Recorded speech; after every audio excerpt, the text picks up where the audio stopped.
Radio Fréquence Méditerranée. Il est 18h. Associations, artistes, artisans, commerçants ont la parole sur Radio Fréquence Méditerranée.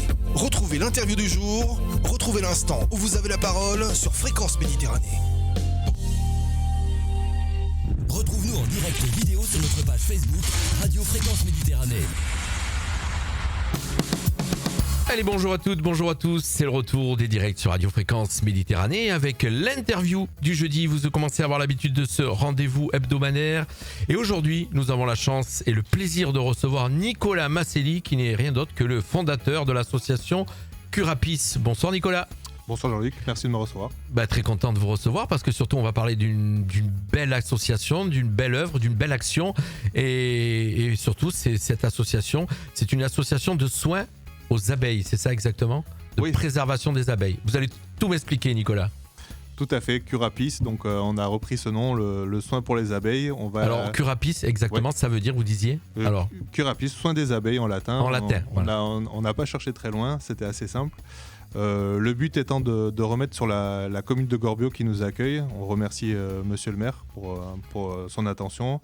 Monsieur Paul Couffet, maire de Gorbio, voilà. Tout à fait. On va le remercier. De pouvoir mettre des ruches sédentaires, de pouvoir laisser les abeilles sans les transhumer et de leur apporter le soin dont elles ont besoin pour survivre.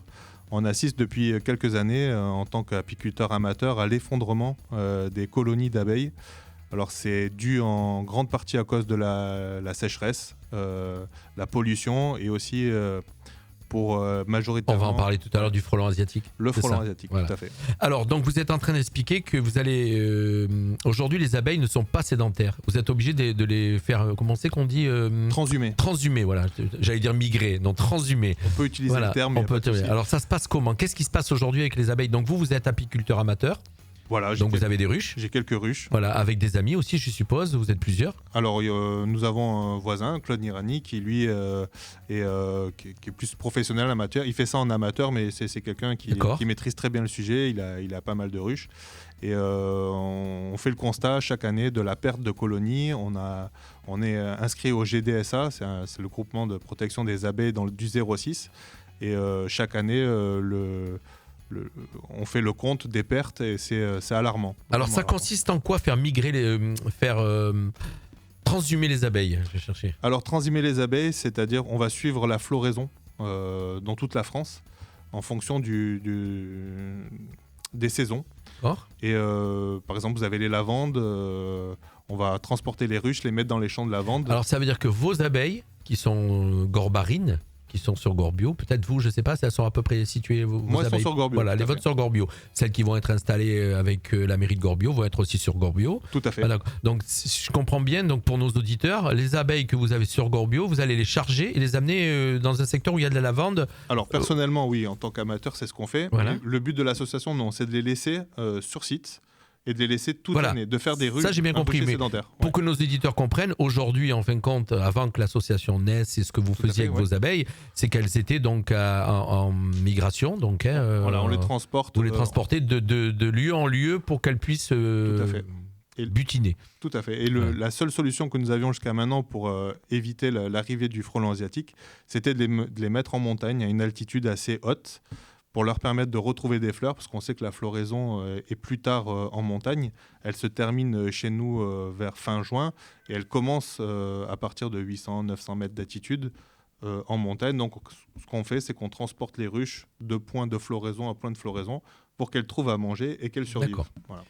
Mais là, vous avez créé l'association Curapis qui veut inverser le phénomène, qui veut stopper ce phénomène de transhumance des abeilles et qui veut les faire redevenir sédentaires. Alors si vous voulez, la transhumance, elle est nécessaire quand on veut réussir à faire des miellets, c'est-à-dire à récupérer du miel de ces ruches. Nous, on ne vit pas des abeilles, on est une association, on n'a pas de but de vente de miel derrière. D'accord.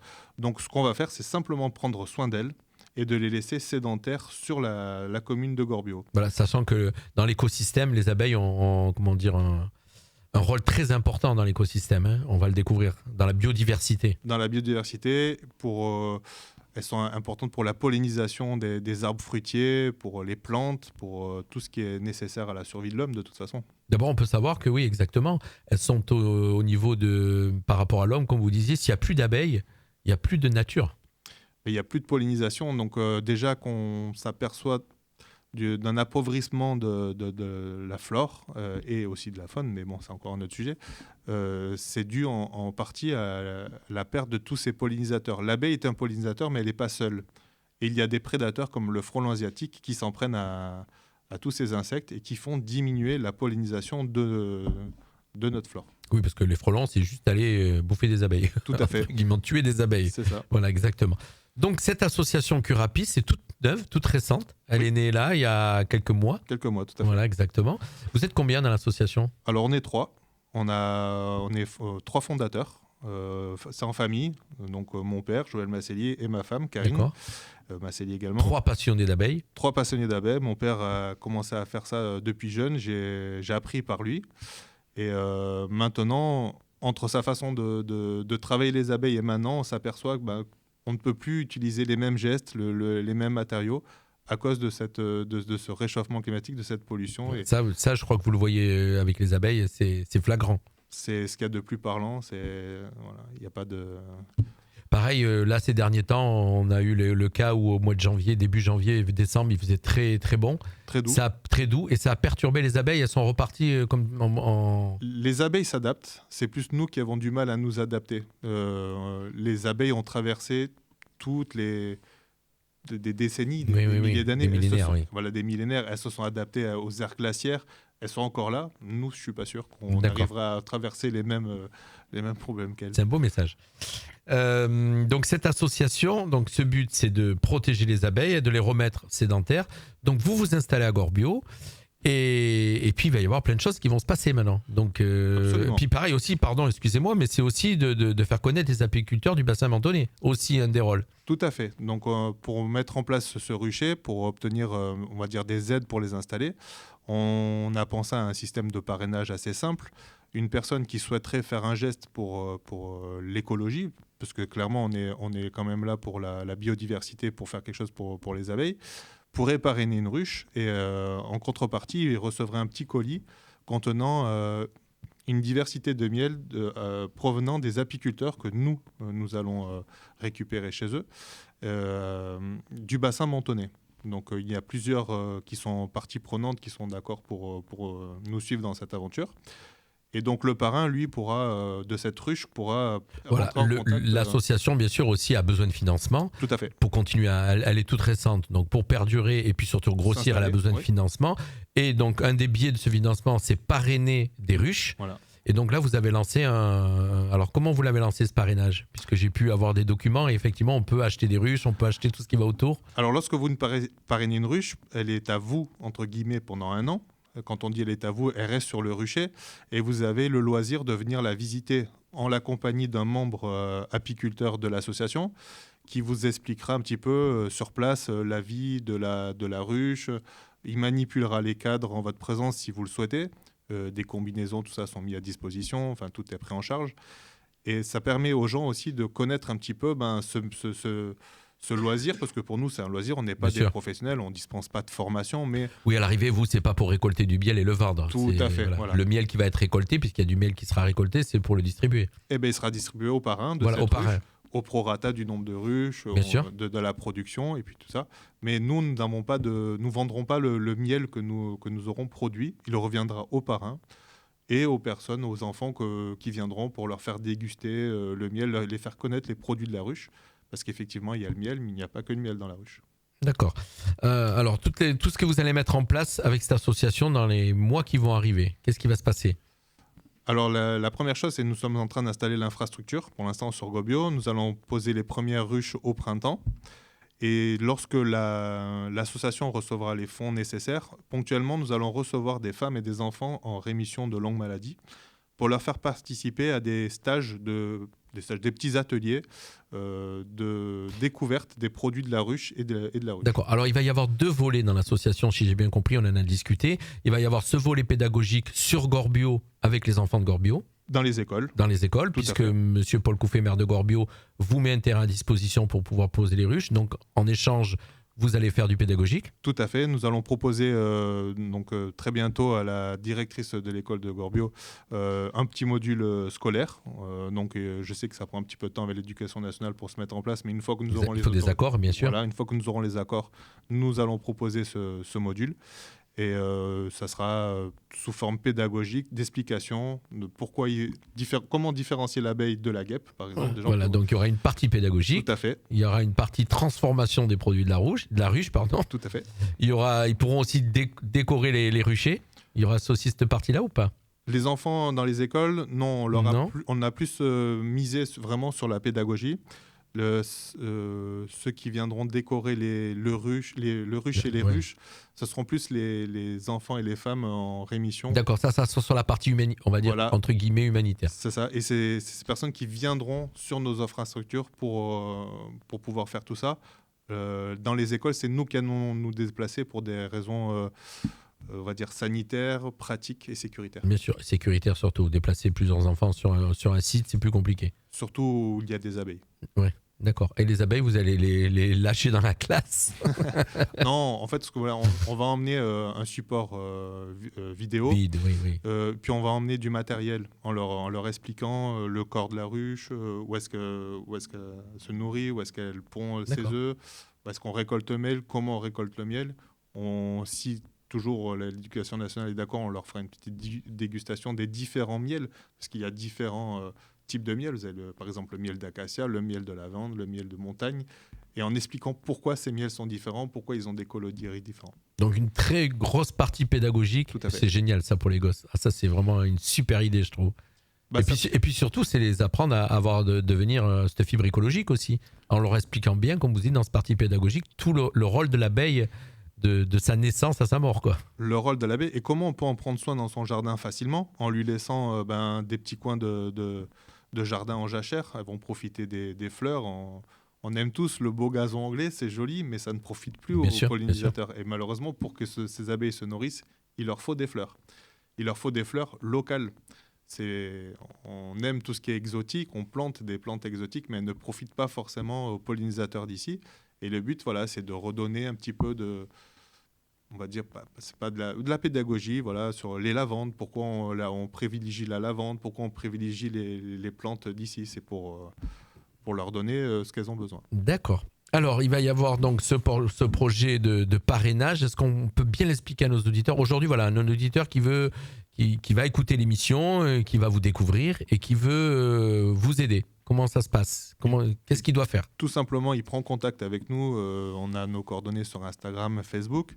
Il prend contact avec nous. Alors, quelles sont les coordonnées sur Instagram, Facebook? Je vous coupe, bien Nicolas, sûr, mais l'auditeur, il coordonné, mais il va chercher. Sur Curapi. Il tape Curapi sur Facebook. Voilà, il trouve notre site. Il trouve le site. Il prend contact avec nous et on l'invite sur site à découvrir c'est sur le bas de la commune de Gorbio. Il nous rejoint sur site, on lui explique le fonctionnement du parrainage. De toute façon, on est en train de développer la page, tout sera expliqué. Et on lui mettra à disposition une ruche, une colonie, pour la durée d'1 an, à partir du printemps. Et à partir de là, il aura le loisir de venir la visiter. Il prendra rendez-vous et nous dire, voilà, à telle date, j'aimerais passer avec mes enfants, que vous nous expliquiez comment fonctionne cette ruche. Il viendra et puis on fera le nécessaire pour qu'il puisse avoir les détails. D'accord. Alors tout cet argent qui va rentrer, ça va pouvoir, par exemple, je vais donner des exemples, acheter des combinaisons d'apiculteurs. Tout à fait. Voilà, donc ça coûte quand même 72 € la combinaison. Hein, pour les enfants. Pour les enfants. Ça va pouvoir acheter des livres aussi pour que les enfants comprennent le fonctionnement. Acheter des... Alors je lis en même temps, j'ai le document sous les yeux que vous m'avez envoyé. Je vois, il y a plein de choses. Acheter des ruches. Les ruches, c'est ce qui est le plus cher. Hein. C'est pas donné, le ruche. Hein. Alors, je suis en train de chercher. Sachant qu'on a une perte des colonies d'environ 50% par an en tant qu'amateur. Ah oui. Oui. C'est énorme. Oui. Quand vous commencez votre saison, et ça c'est pour tout le monde, hein, les professionnels c'est pareil, ils ont droit à la même perte. C'est pas une question d'amateurisme ou de professionnalisme. Tout le monde perd Et quand je vous dis 50%, pour certains professionnels cette année, on est sur du 70%. Donc cette année, ça a été très compliqué avec la sécheresse. Et il faut racheter des colonies.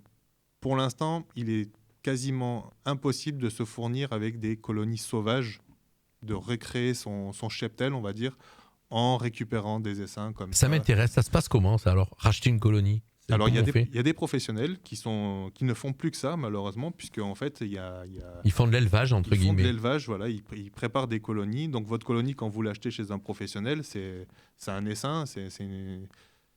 Avant qu'elle soit ruche, il faut attendre quasiment une saison avant qu'elle commence à produire du miel. Donc, pendant 1 an, vous entretenez, vous prenez soin d'un essaim que vous faites grossir. Et lorsqu'il est capable de survivre, vous le mettez en ruche et là, il va commencer à produire du miel. Donc, entre le moment où vous achetez votre essaim et le moment où vous avez votre ruche, on va dire, opérationnelle pour un professionnel, il y a énormément de temps de manipulation à faire pour qu'elle commence à produire du miel. D'accord. Et chaque année, ils perdent 50% de leur ruche. Alors, pour donner un exemple, pour une ruche, ça contient combien d'abeilles, en moyenne? Une petite ruche, c'est entre 30 et 35 000 abeilles. Une ruche à maturité, ça peut monter jusqu'à 70 80 000 abeilles pour les plus grosses, les plus riches. C'est impressionnant. Ah oui, Impressionnant ce chiffre que vous donnez. Alors ça y est, j'ai retrouvé. Donc il faut dire qu'une ruche, par exemple, ça va de 120 € à 200 € une ruche vitrée, en gros. Alors une ruche vitrée, oui, parce que ça c'est pour tout ce qui est pédagogique, ça nous permet pour ceux qui ont peur des piqûres ou qui seraient allergiques, de ne pas aller au milieu des abeilles, de pouvoir assister à la vie des abeilles depuis notre local, notre infrastructure que nous voulons installer. D'accord. Maintenant, une ruche traditionnelle en bois avec tout ce qu'il faut mettre à l'intérieur, oui, il faut compter entre 180 200 € pour avoir du matériel périn. Alors j'ai pu découvrir effectivement vous avez travaillé avec le Kiwanis pour établir une belle plaquette là. On remercie le Kiwani de Monaco parce qu'ils nous ont déjà fait un généreux don qui va nous permettre de lancer les premières ruches. Donc on les remercie très, très sincèrement. Ils ont répondu présent tout de suite. Ils ont été intéressés par le volet pédagogique enfant. Et puis pour plus tard, ils savent que nous allons mettre en place ce petit côté ponctuel, mais qui sera tout de même là pour les femmes et les enfants en rémission. Et ils nous ont tout de suite, soutenu notre projet. On les en remercie. D'accord. Je vois que par exemple, il faudra avoir pour les enfants, c'est un âge. Je vais donner quelques éléments qui sont sur cette plaquette. Un enfant qui va venir participer à ce projet, âge minimum 8 ans, un accord médical du médecin, la présence d'un tuteur, voilà, un enfant accompagné bien sûr, le coût de financement de départ, puisqu'il faudra donc financer, et la prise en charge financière des enfants, ateliers et équipements, c'est ça? C'est ça. Ça, c'est l'association qui va... Tout à fait. Voilà. Donc un coût, alors il y a des coûts, bien sûr, offrir un forfait accompagnement enfant, c'est 210 € par enfant, si on veut parrainer. Je donne quelques éléments sur cette plaquette. Le parrainage de ruche, 400 € la ruche, avec participatif. Alors il y a écrit participatif au forfait accompagnement enfant, c'est-à-dire, expliquez-moi. Ce que je lis. Le parrainage de 400 €, c'est le parrainage pour une ruche pour n'importe qui. D'accord. Si vous voulez, dans ces 400 € là, il y a une partie de l'argent qui sera reversée sur un fonds qu'on va mettre de côté pour accueillir un enfant ou une femme. Voilà. Il nous faut à peu près 3 ou 4 dons de 3 ou 4 parrains de ruches pour pouvoir faire un atelier enfant. Puisque le parrainage en lui-même, déjà, c'est le coût de la ruche, la colonie, la combinaison pour le parrain, le miel pour le parrain, les assurances. Il y a énormément de frais. La petite contrepartie, c'est qu'on peut délivrer un CERFA de défiscalisation. D'accord. Et voilà. À hauteur de 66%. Et bon, voilà, 400 €, on sait que c'est une somme, mais il faut savoir que derrière, en fait, il y a énormément de coûts. Bien sûr. Une très belle association. On va rappeler donc le but de cette association, c'est vraiment de venir donc soigner les abeilles, protéger les abeilles, éviter cette transhumance qui actuellement est en place depuis des années de transhumer les abeilles et de les faire redevenir sédentaires. À notre niveau, pour votre niveau, je parle de l'association, bien sûr. La faire redevenir sédentaire. Vous avez donc la mairie de Gorbio qui vous a suivi dans ce projet. Vous allez donc installer des ruches sur la mairie. Je résume un peu pour les auditeurs qui arrivent maintenant, comme Francine qui nous rejoint.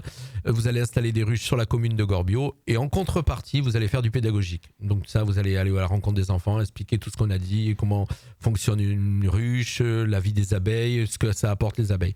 Et donc, je voulais qu'on revienne un petit peu sur ce côté humanitaire. C'est donc par rapport aux enfants avec des maladies graves. Les femmes et les enfants. Femmes et enfants. Voilà. D'accord. Je reviens un petit peu là-dessus parce qu'on ne l'a pas développé tout à l'heure. Bien sûr, pas de souci. On va essayer de leur proposer des ateliers sur la vie de l'abeille. Donc il y a du support vidéo, il y a de la transformation des produits de la ruche, par exemple, transformer les vieilles cires filtrées en bougies, décorer le rucher, décorer les ruches. C'est-à-dire les abeilles adorent la couleur, on peut leur proposer Il y a plein d'activités, d'ateliers qui vont être greffés autour d'une ruche. Absolument. Voilà. Une ruche, quand elle ne peut plus servir, elle n'est pas la fin de sa vie. Le bois propose plusieurs possibilités. On peut transformer une ruche en pot de fleurs, mettre dedans un plant de lavande, le mettre dans son jardin. Ah, ils ont à manger de suite au-dessus au moins. C'est une ruche vide, une ruche qui ne peut plus servir pour les d'accord. Non, je croyais que j'allais dire, il a fait ça. Elles sortent de la ruche, elles ont à manger au-dessus. On la vide de ses occupants, on lui met un peu de terreau, une belle plante, on la fait décorer par un enfant et une femme, et ça décore. Il y a plein de choses à faire. C'est magnifique votre association, Nicolas. Je suis très content de vous avoir reçu. Est-ce qu'il y aurait des messages à passer qu'on aurait oublié de passer ?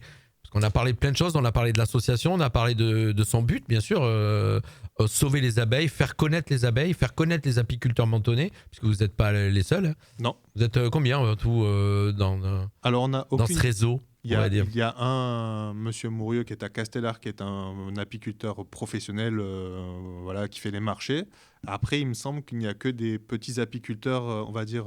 J'en connais un, moi, Christophe Sakeli, ça vous parle? Je ne connais pas, mais voilà. Je veux bien prendre ses coordonnées. Il est au-dessus du suivi, il produit du citron, mais il a des ruches. Il s'occupe des abeilles. Il est bienvenu. Alors, nous allons courant mois d'octobre, on attend la confirmation de monsieur le maire, mais il nous a dit que c'était dans cette période, une fête du miel et de la châtaigne sur la commune de Gorbio. Et on invite les apiculteurs qui le souhaitent à venir mettre un banc pour présenter leurs produits et se faire connaître. D'accord. Il y a des professionnels à Sospel, je crois qu'il y a le rucher du Busard, c'est ça? Tout à fait. Que je connais. Il y en a quelques-uns professionnels sur le coin. Et après, il y a des amateurs. Et tout le monde sera bien. Ça sera un mélange entre professionnels et amateurs. Tout à fait. Tous ceux qui sont en droit de vendre du miel, qui se sont déclarés, qui ont leur sirette, pourront venir présenter leurs produits, se faire connaître. Et ce qui permettra le circuit court. D'accord. Éviter c'est génial. Les supermarchés. La fête de l'abeille. La fête du miel et de la châtaigne. La fête du miel et de la châtaigne, voilà. C'est génial. Donc je pense qu'on a tout dit, on n'a rien oublié. Alors, non, des projets. J'ai un petit message oui. Pour tous les gens qui aperçoivent des nids de frelons asiatiques. Oui, le frelon asiatique, vous faites bien, on a oublié d'en parler. C'est le plus gros problème pour les abeilles. C'est-à-dire que quand il y a une présence de frelons asiatiques, on peut quasiment estimer que les ruches sont condamnées. Si on n'a pas de rucher assez conséquent, assez gros, ils arrivent à mettre une pression sur les abeilles. Alors comment ça se passe ce fléau, comment ça fonctionne? Je veux dire, quand il y a un nid de frelons asiatiques pas loin de ruches. Dans un rayon de 200 à 300 mètres, les experts sont tous à peu près d'accord pour dire que c'est à peu près cette distance-là. Vous avez des gros ballons qui se mettent à la cime des arbres. Ils sont bien reconnaissables à l'automne oui, parce que les feuilles sont tombées, donc on les voit mieux. Au printemps, l'été, c'est plus difficile à trouver. Si les gens en voient, qu'ils nous les signalent, qu'ils nous appellent, qu'ils appellent les pompiers, il faut vraiment les détruire parce qu'il faut savoir qu'un frelon asiatique mange des dizaines d'abeilles par jour. Il ne fait que ça et on peut trouver jusqu'à 10, 15, 20 frelons devant chaque ruche. Alors, c'est un massacre. C'est pas tant la quantité d'abeilles qu'ils vont prendre, c'est qu'ils mettent une pression devant à l'entrée de la ruche. Et les abeilles ne sortent plus. Voilà. La reine ne reçoit plus, ne reçoit plus la nourriture nécessaire, arrête sa ponte et on assiste à l'effondrement intérieur de la ruche. Voilà. Et une fois qu'elle est trop faible, le frelon rentre et il se nourrit. Ah d'accord, c'est impressionnant ce que vous me dites, je ne savais pas trop comment ça va. Alors, on en parlait tout à l'heure hors antenne, il y a plein de choses qui existent, des pièges, plein de techniques pour tuer le frelon asiatique, mais il y en a beaucoup qui ne marchent pas en majorité. Alors, il y en a qui ne fonctionnent pas, il y en a qui ne fonctionnent plus parce que le frelon a cette capacité d'adaptation que l'abeille n'a pas. Et il y a des gens qui essayent des produits, des fois malheureusement, des produits chimiques, mais en empestant pour le frelon asiatique, ils empestent leur ruche. Et donc, en voulant détruire l'un, ils détruisent l'autre. On va en profiter pour remercier Monsieur Paul Couffet qui nous regarde et qui nous écoute, puisqu'on parle de lui depuis le début. Donc, Monsieur Paul Couffet, maire de Gorbio, c'était une émission, une interview sur l'association Curapis que vous avez eu vraiment la gentillesse et de l'accueillir et de la faire naître. Et puis, bien sûr, il va y avoir beaucoup de choses qui vont se passer avec vous sur Gorbio. Il est là. Absolument, il nous a une très belle attention de sa part, il nous a reçus les bras ouverts et il nous a mis à disposition un super terrain. Donc on le remercie chaleureusement. Bravo, monsieur Paul Couffet, voilà, qui a cette fibre écologique. Voilà, donc, mon cher Nicolas, donc le frelon asiatique, si vous avez entendu tout ce qu'on vient de dire, alors vous êtes beaucoup à nous rejoindre là en fin d'interview, on va dire presque. N'hésitez pas à regarder à nouveau l'interview. On vous a présenté cette association créée par Nicolas Masselli, donc l'association Curapis. On va rappeler en latin, ça veut dire soin des abeilles. Voilà, c'est très simple. C'est une association qui a le but de remettre des abeilles sédentaires. Voilà, c'est ça. Dans leur écosystème. Voilà. Et donc, une association qui va se développer sur Gorbio. Mais vous êtes les bienvenus si vous voulez la rejoindre. Et vous retrouvez donc cette association sur la page Facebook. Vous tapez Curapis. C'est ça l'association. Et puis vous êtes aussi sur Instagram. Sur Instagram. Vous avez la possibilité de faire des petits dons, d'être membre, de parrainer une ruche, de venir participer à nos journées. Il y a plein de possibilités. À partir du moment où vous vous intéressez aux abeilles, vous êtes la bienvenue. On trouvera toujours quelque chose pour vous satisfaire. Et moi, ce que j'espère, c'est qu'il va y avoir beaucoup de choses qui vont se passer. Qu'on a pu vous donner un petit coup de pouce. Ce soir, j'ai eu du mal à parler. Hein. J'ai une journée chargée. J'ai un petit peu bégayé, je m'excuse à nos auditeurs, c'était compliqué ma journée. Pardon Nicolas. Je vous ai pas piqué. Non, il m'a pas piqué. Il n'y a pas d'abeilles dans le studio. Il aurait pu venir avec une ruche, il aurait pu. Voilà, mais 50 000 abeilles dans le studio, je pense pas que ça l'aurait fait.